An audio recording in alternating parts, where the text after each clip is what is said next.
நம்முடைய பாரம்பரிய அரிசிகள்ல நார் சத்து நிறைஞ்சிருக்கிறதுனால உடனே வேகாது. அதை உடனே வேக வைக்கிறதுக்கு என்ன பண்ணலாம், முதல் நாள் நைட்டு ஊற வைக்கணும். நாங்கள் அதெல்லாம் பண்ண மாட்டோங்க, எங்களுக்கு உடனே வேணும்.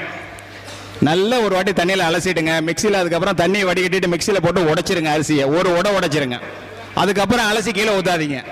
ஒரு உடை உடைச்சிட்டு அந்த அரிசியை நீங்கள் பொங்கல் பண்ணி சாப்பிடுங்க, இடியப்பம் பண்ணி சாப்பிடுங்க, இல்லை இட்லி மாவில் சேர்த்து சாப்பிடுங்க, இல்லை சாதமாக வடித்து சாப்பிடுங்க, பழையதாக சாப்பிடுங்க, இடியப்பம் என்ன உங்களுக்கு தெரியுமோ அத்தனையும் அதில் சமைச்சு சாப்பிடலாம்.